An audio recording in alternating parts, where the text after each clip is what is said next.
कैसे हो आप सब लोग। जैसा कि हमने पिछले वीडियो में ट्रायंगल्स एरिया के बारे में पढ़ा, तो हम इस वीडियो में स्टार्ट करेंगे परपेंडिकुलर बाइसेक्टर और सर्कमसेंटर के बारे में। तो चलो स्टार्ट करते हैं। तो सबसे पहले हम देखेंगे कि परपेंडिकुलर बाइसेक्टर क्या होता है। तो सबसे पहले पढ़ेंगे, पहला पॉइंट होगा मेरा परपेंडिकुलर बाइसेक्टर। ठीक है,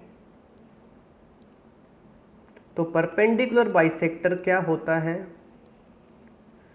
तो हम देखते हैं एक लाइन से। तो ये एक मेरी लाइन है A B, this one is one of my line segment. ठीक है, तो ए बी क्या है, ऊपर लिख लेते हैं यहाँ पे कि ए बी है मेरी लाइन सेगमेंट। ठीक है, अब इस ए बी लाइन सेगमेंट को एक ऐसी रेखा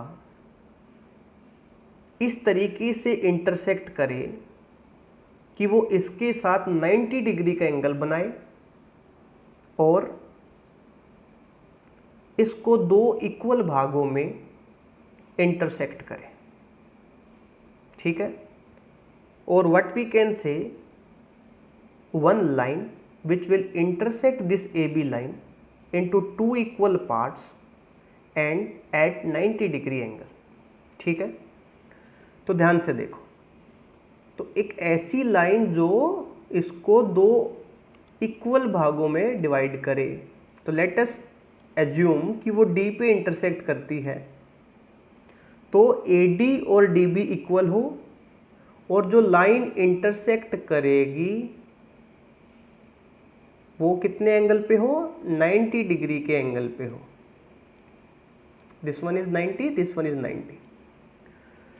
तो ये जो लाइन है उसको हम क्या बोलेंगे, परपेंडिकुलर बाइसेक्टर। किसका, ए बी लाइन का। तो हम यहां लिख सकते हैं कि जो डी ई लाइन है मेरी, वो परपेंडिकुलर बाइसेक्टर है मेरा, परपेंडिकुलर बाइसेक्टर है। किसका, ए बी लाइन का। तो D E is perpendicular bisector of A B. तो हम ऐसा लिख सकते हैं, बिल्कुल लिख सकते हैं। तो अभी ध्यान से देखना, इससे एक बहुत ही आसान और बहुत ही बेसिक और इंपॉर्टेंट कॉन्सेप्ट जनरेट होने वाला है। वो कैसे होगा, ध्यान से देखो। अभी मैं क्या करता हूं, इस AE को ज्वाइन कर दिया मैंने एक लाइन सेगमेंट से, और EB को भी ज्वाइन कर दिया मैंने एक लाइन सेगमेंट से। ठीक है, ओके। अब ध्यान से देखो, ये AD और DB इक्वल है। ओके, तो हमें पता है कि AD जो है वो DB के इक्वल है। तो ये मान लो x है, तो ये भी कितना होगा, x होगा, है ना। और जो DE है उसका 2 मिनट के लिए हम मानते हैं कि ये h इसकी हाइट है, h इसकी लेंथ है, DE परपेंडिकुलर बाइसेक्टर की।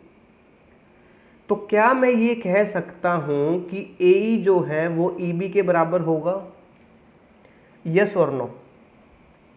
बिल्कुल कह सकता हूं। कैसे, ध्यान से देखो, ये x है मेरा, ये h है मेरा, और मैं यदि इस वाली ट्रायंगल में वर्क करूं, ठीक है, ये कौन सी ट्रायंगल है, राइट एंगल ट्रायंगल।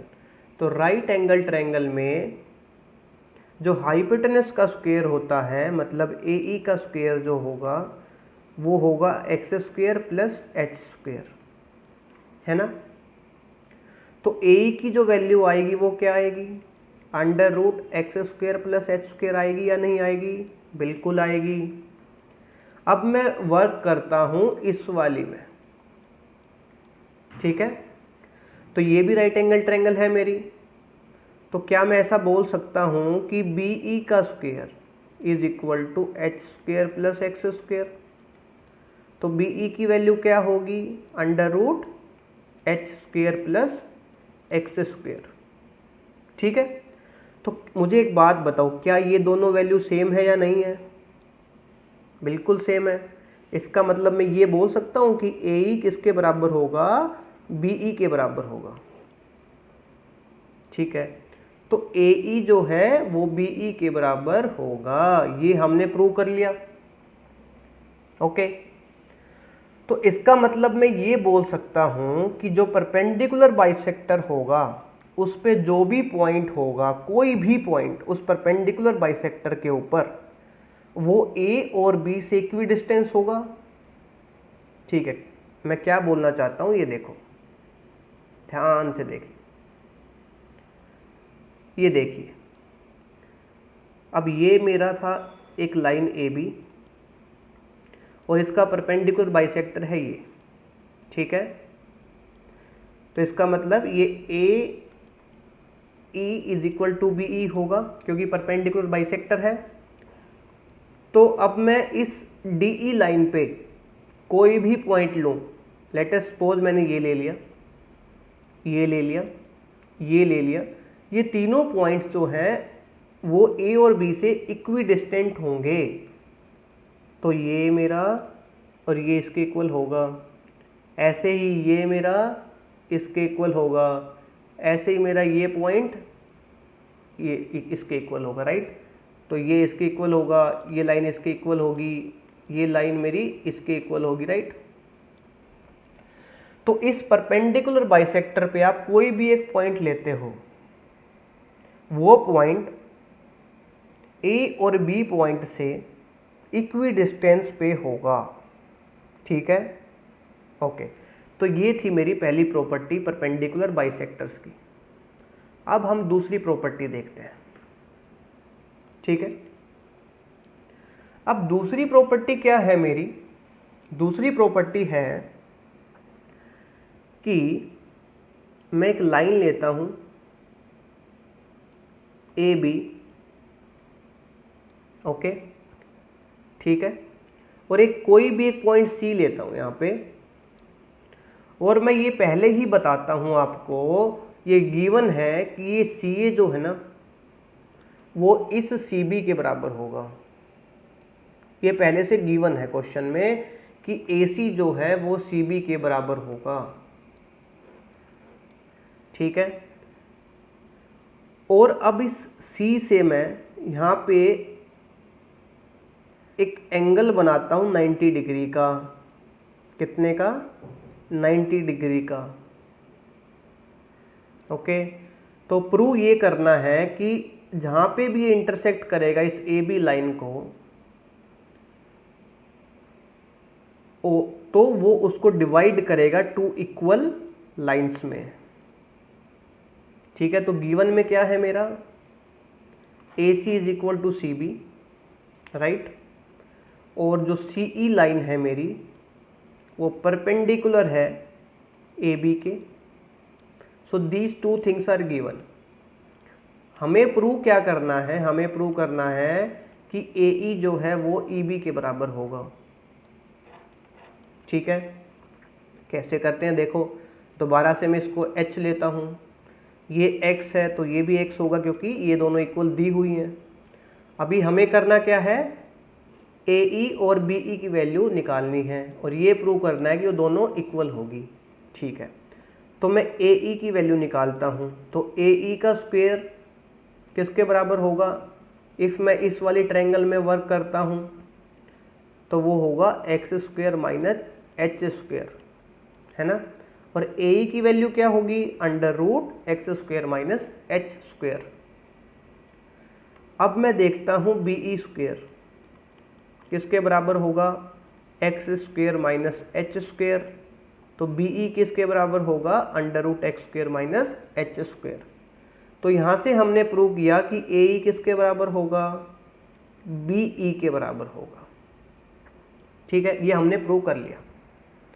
तो हमने दो इंपॉर्टेंट पॉइंट्स जो पढ़े परपेंडिकुलर बाइसेक्टर के बारे में, वो पॉइंट्स हैं कि कोई भी एक लाइन जिसके ऊपर एक परपेंडिकुलर बाइसेक्टर डाला गया है, वो परपेंडिकुलर बाइसेक्टर उस लाइन को दो इक्वल भागों में बांटेगा और जहां भी वो इंटरसेक्ट करेगा उस लाइन के साथ वहां पे एक 90 डिग्री का एंगल बनाएगा।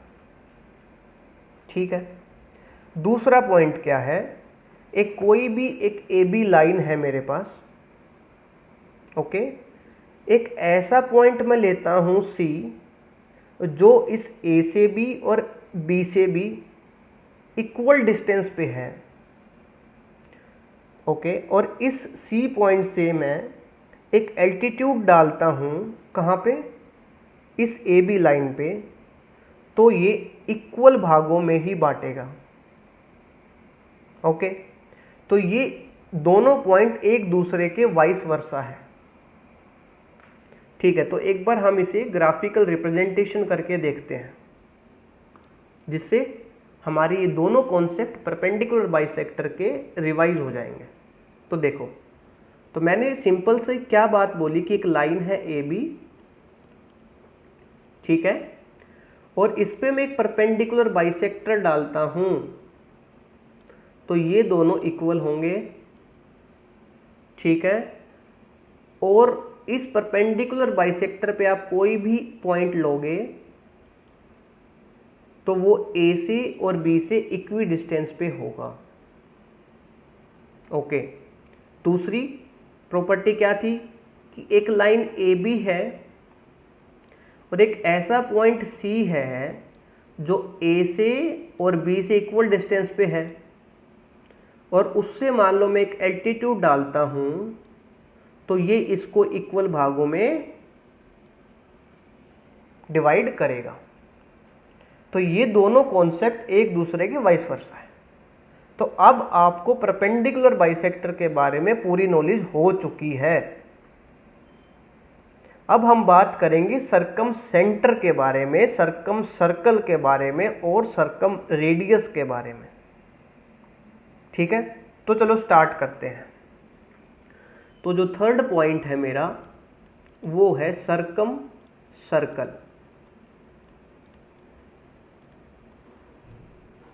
ठीक है, तो अभी एक चीज ध्यान से देखना, एक मैं ट्रायंगल बनाता हूं,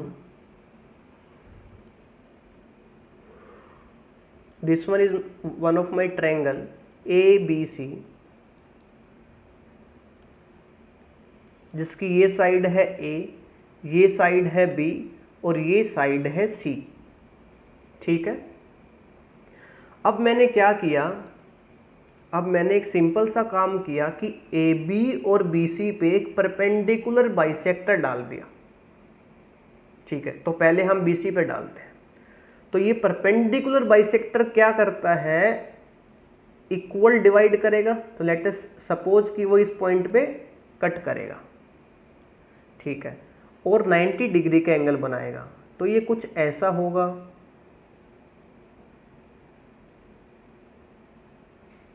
ठीक है, कुछ ऐसा होगा, और ये यहाँ पे 90 डिग्री का एंगल बनाएगा।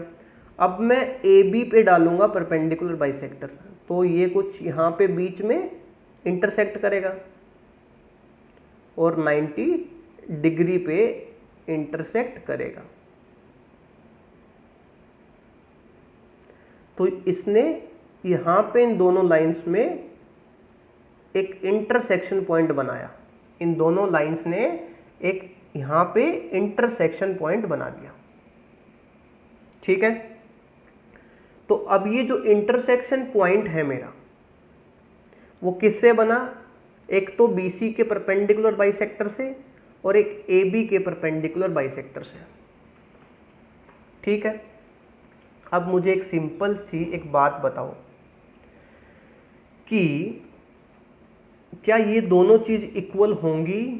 कौन से वाली, ये पॉइंट है मेरा O, ओके, अब मैं बोलूं आपको कि दिस वन OB, ध्यान से देखो, दिस वन OB,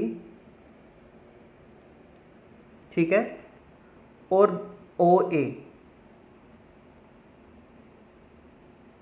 ठीक है, क्या ये दोनों इक्वल होंगे OB और OA। सोचो, बिल्कुल इक्वल होंगे। अभी हमने पीछे पढ़ा था कि परपेंडिकुलर बाइसेक्टर पे हम कोई भी एक पॉइंट लेते हैं वो हमेशा इक्वल होगा ए से भी और बी पॉइंट से भी, है ना। तो ये देखो, ये दोनों इक्वल है क्योंकि ये परपेंडिकुलर बाइसेक्टर डला हुआ है इस पे, तो ये 90 डिग्री का एंगल है, ओके। और ये एक पॉइंट है इस परपेंडिकुलर बाइसेक्टर पे, तो मेरे पास जो OA होगा वो OB के बराबर होगा या नहीं होगा? OA जो होगा वो OB के बराबर होगा, पहली इक्वेशन, ठीक है। अब दूसरी लाइन के लिए देखते हैं, इस वाली लाइन के लिए, क्योंकि इस पे भी तो परपेंडिकुलर बाइसेक्टर डला हुआ है ना। तो ये देखो, अब इस वाली लाइन पे परपेंडिकुलर बाइसेक्टर डला इधर, ठीक है। अब मैं इस वाले परपेंडिकुलर बाइसेक्टर पे कोई भी पॉइंट लूंगा तो वो B और C से इक्वल डिस्टेंस पे होगा, बिल्कुल होगा। तो लेट अस सपोज मैंने OB लिया, ठीक है, मैंने O पॉइंट लिया, तो ये वाली लाइन OB होगी और इधर से मेरा OC होगा, राइट। तो ये OB जो होगा मेरा वो किसके बराबर होगा? OC के बराबर होगा या नहीं होगा? होगा, 100% होगा, ठीक है। तो अब मुझे एक बात बताओ, OA OB के बराबर है, OB OC के बराबर है, तो क्या मैं ऐसा बोल सकता हूं कि OA OC के बराबर होगा? यस और नो? बिल्कुल बोल सकता हूं, है ना। तो अब एक चीज देखो और उस चीज को ध्यान से देखना, जब मेरा OA OC के बराबर है, OA OC के बराबर है, तो मैं क्या बोल सकता हूं? ध्यान से देखो, OA क्या है मेरा? ये रहा, this one is my OA, और OC है मेरा ये, है ना। This one is OA, this one is OC। हमने परपेंडिकुलर बाइसेक्टर की सेकंड प्रॉपर्टी में क्या पढ़ा था कि एक ऐसा पॉइंट जो A और C से इक्वल डिस्टेंस पे है, ओके। इससे मान लो मैं कोई भी एक परपेंडिकुलर बाइसेक्टर डालूंगा और आई कैन से कोई भी एक एल्टीट्यूड डालूंगा, तो वो इसको किस में बांटेगा? इक्वल पार्ट्स में बांटेगा, ठीक है। तो इसका मतलब ये हुआ कि जो ये वाली लाइन सेगमेंट होगी OF, ये भी एक परपेंडिकुलर बाइसेक्टर होगा या नहीं होगा? बिल्कुल होगा, है ना। तो देखो, हमने यहां से क्या प्रूव किया? हमने ये प्रूव किया कि दो लाइन सेगमेंट के परपेंडिकुलर बाइसेक्टर जहां पे इंटरसेक्ट कर रहे हैं, तो जो थर्ड लाइन का जो परपेंडिकुलर बाइसेक्टर होगा वो उसी पॉइंट से गुजरेगा, ओके। और ये प्रूव कैसे किया हमने कोई भी दो लाइंस ली, उन पे परपेंडिकुलर बाइसेक्टर डाले, और जो इंटरसेक्शन पॉइंट आया, उस इंटरसेक्शन पॉइंट से जो थर्ड रिमेनिंग साइड है मेरी, उससे डिस्टेंस इक्वल दिखाया। और अब हमें पता है कि इफ एक लाइन सेगमेंट AB है और एक ऐसा पॉइंट है जो इस A और B पॉइंट से इक्वल डिस्टेंस पे है, तो उस पॉइंट से मैं कोई भी एक एल्टीट्यूड डालूंगा तो वो एल्टीट्यूड उस लाइन को इक्वल भाग में बांटेगा, राइट। तो यही काम हमने इधर किया। सबसे पहले मैंने AB पे परपेंडिकुलर बाइसेक्टर डाला, फिर मैंने BC पे परपेंडिकुलर बाइसेक्टर डाला, ये O पे मीट हुआ। उसके बाद मैंने ये प्रूव किया कि OA जो है वो OB के बराबर होगा, ठीक है। ये पहली प्रॉपर्टी थी परपेंडिकुलर बाइसेक्टर की। उसी से हमने ये प्रूव किया कि OB जो है वो OC के बराबर होगा, ठीक है। फिर उन दोनों से हमें क्या प्रूव किया कि OA OC के बराबर होगा। तो अब OA और OC दोनों बराबर होंगे तो second property of perpendicular bisector से ये पता लगेगा कि ये दोनों भी इक्वल होंगे, और ये दोनों इक्वल है और ये 90 डिग्री का एंगल है, तो इसका मतलब ये भी परपेंडिकुलर बाइसेक्टर होगा। तो यहां से ये प्रूव हुआ कि जो थर्ड वाली लाइन सेगमेंट है उसका भी परपेंडिकुलर बाइसेक्टर इसी O पॉइंट से गुजरेगा। ठीक है, ये बात समझ आ गई? ओके, तो अब ये O जो पॉइंट है मेरा वो इस A से भी इक्वल डिस्टेंस पे है, B से भी और C से भी। तो ये तीनों OA, OB और OC इक्वल है। हम ये कह सकते हैं? बिल्कुल कह सकते हैं। तो लेट अस सपोज ये डिस्टेंस है R, तो ये भी कितना होगा R, तो ये भी कितना होगा R। अब मेरे पास 3 पॉइंट्स हैं, A point, B point, C point, जो इस O पॉइंट से इक्वल डिस्टेंस पे है। क्या मैं सर्कल बना सकता हूँ? 100% मैं एक सर्कल बना सकता हूँ जिसका सेंटर O होगा और जिसकी रेडियस R होगी, और वो सर्कल इन तीनों पॉइंट्स को क्रॉस करता हुआ जाएगा। राइट? तो ऐसे देखो इसको, कुछ इस तरीके से, ये देखो, तो एक ऐसा सर्कल होगा जो इसको इस तरीके से क्रॉस करेगा। ठीक है, तो इसको यहां C पे क्रॉस किया, इसको B पे किया और इसको A पे किया। राइट? तो इस केस में O तो सेंटर हो जाएगा सर्कल का मेरा, और A, B और C जो है ये पॉइंट्स है मेरे ट्रायंगल के, और ये तीनों पॉइंट्स R डिस्टेंस पे होंगे, इक्वल डिस्टेंस पे होंगे। ठीक है, तो इस सर्कल को हम बोलेंगे सर्कम सर्कल। इस पॉइंट को हम बोलेंगे सर्कम सेंटर, और ये जो R होगा इसको हम बोलेंगे सर्कम रेडियस। ठीक है, ये बात समझ आई? तो ये होता है सर्कम सर्कल। अब हम एक छोटा सा पॉइंट पढ़ेंगे जो बहुत ही इंपॉर्टेंट है, ये देखिए। तो मैं आपसे एक ट्रू फॉल्स का क्वेश्चन पूछूंगा जो बहुत ही आसान है, मतलब आप उसे देखते ही कर दोगे, कुछ भी नहीं है उसमें, बट उसके लिए बेसिक कॉन्सेप्ट्स आपके क्लियर होने चाहिए जो मैंने ऊपर पढ़ाया, अदरवाइज नहीं होगा। तो क्वेश्चन है कि can many triangles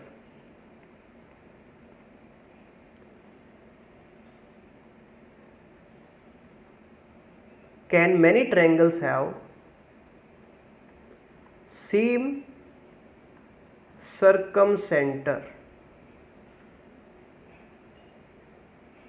Question is this: can many triangles have same circumcenter, or we can say can more than one triangle have same circumcenter?